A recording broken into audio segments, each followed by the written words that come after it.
on aborde maintenant le théorème des probabilités composées. On va voir que c'est en fait une conséquence logique de la définition des probabilités conditionnelles. Et on va dire que la probabilité que deux événements A et B soient réalisés tous les deux en même temps, c'est-à-dire la probabilité de A inter B, c'est P de A fois P sachant A de B, ou alors P de B fois P sachant B de A. Ça revient au même. Si vous prenez la définition de cette probabilité conditionnelle ou bien de celle-ci, vous verrez que vous retrouvez bien P de A inter B.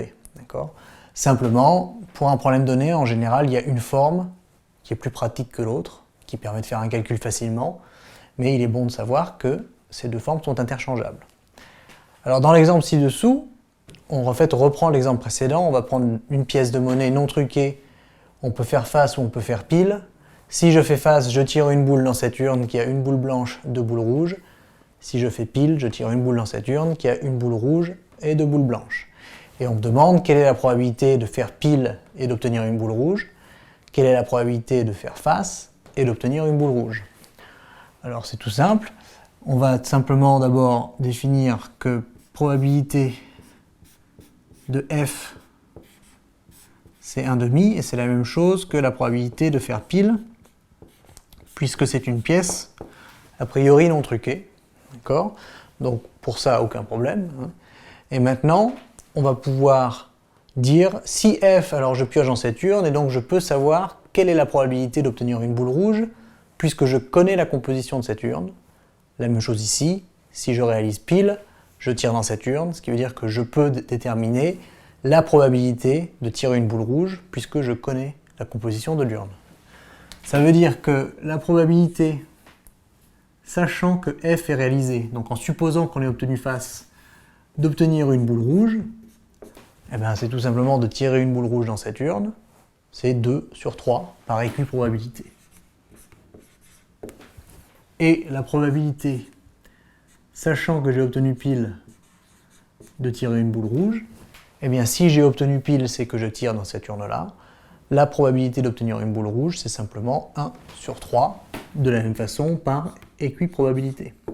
Donc on retrouve en fait les résultats qu'on a établis à la vidéo précédente, et maintenant on nous demande que vaut la probabilité P de faire pile, et ensuite d'obtenir une boule rouge.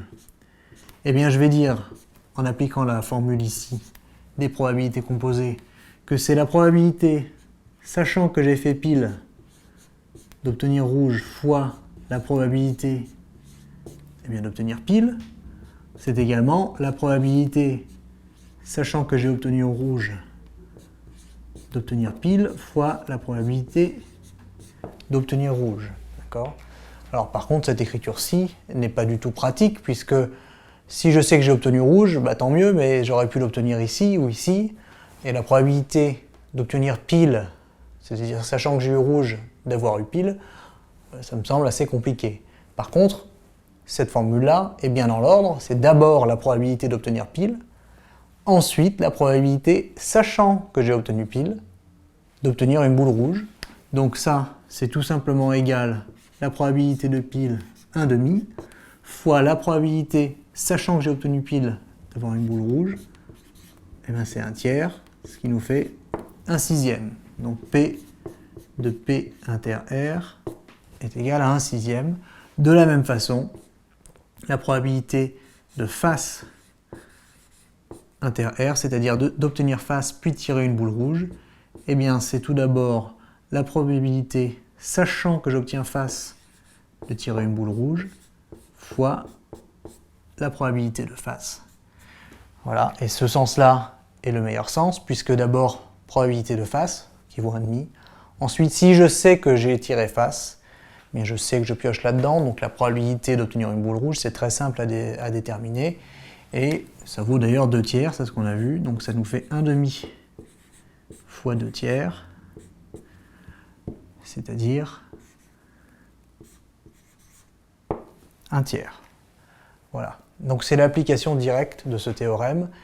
À bien retenir, particulièrement à bien retenir que ce n'est pas simplement probabilité de pile fois probabilité de rouge. Attention, c'est probabilité de pile fois la probabilité, sachant que j'ai déjà eu pile, d'obtenir une boule rouge. Donc attention, ne pas faire de confusion et de raccourci à ce niveau-là, il faut bien toujours écrire de cette façon, et choisir la formule qui est la plus adaptée. Ici, c'était celle-là, tout simplement 1/2 fois 1/3, directement on obtient un 1/6.